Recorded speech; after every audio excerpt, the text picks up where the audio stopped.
नमस्कार, मैं हूँ श्रेया और आप देख रहे हैं एड्यूटॉक इंडिया। दोस्तों, सबसे पहले आप सबको होली की हार्दिक शुभकामनाएं। आज के इस वीडियो में हम चर्चा करेंगे होली के विषय में।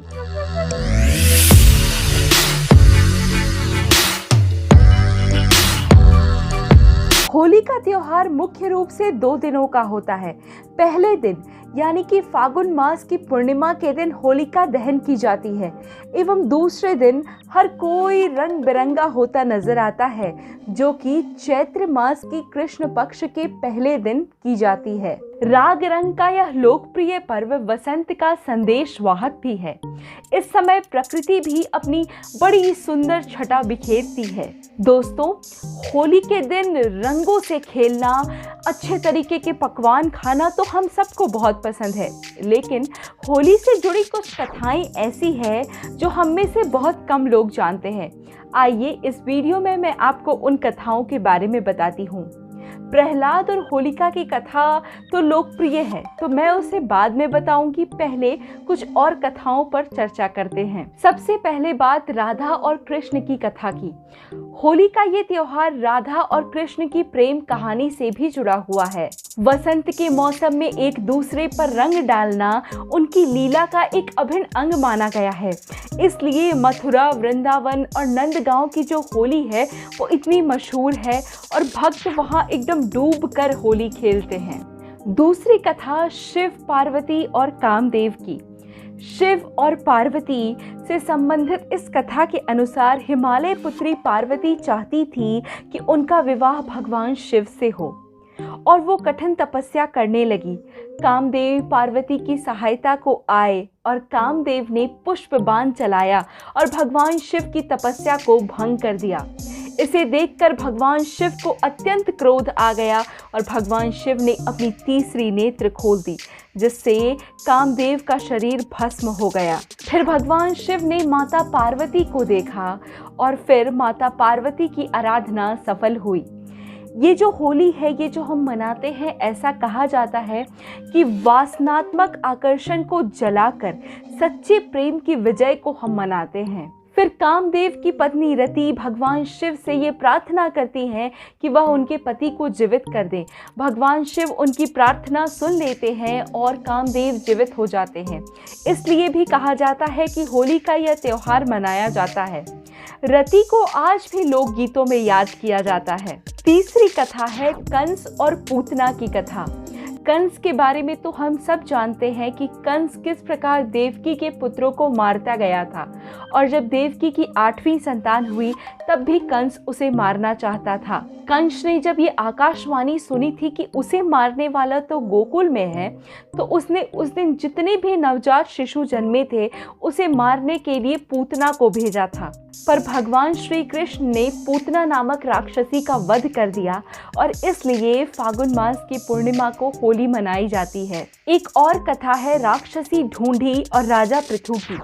राजा पृथु के समय में ढूंढी नामक एक कुटिल राक्षसी थी। वह अबोध बालकों को खा जाती थी। अनेक प्रकार के जप तप से उसने बहुत से देवताओं को प्रसन्न करके उनसे वरदान ले लिया था। कोई भी देवता या अस्त्र या शस्त्र उसे मार नहीं सकेगा, ना ही उसे सर्दी, गर्मी और वर्षा का कोई असर होगा।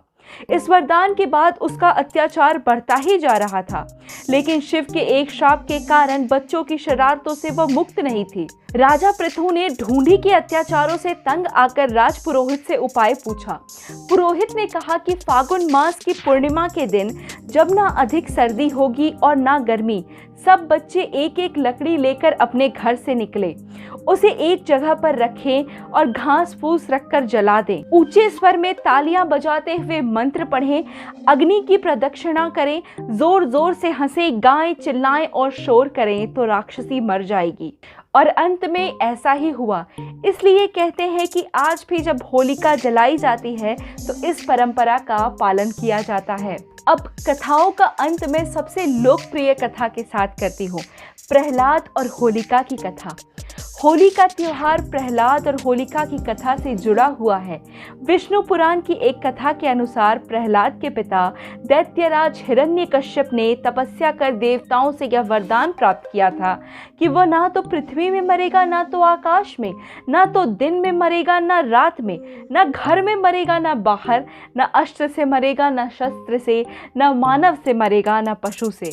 इस वरदान को प्राप्त करने के बाद वह स्वयं को अमर समझकर नास्तिक हो उठा।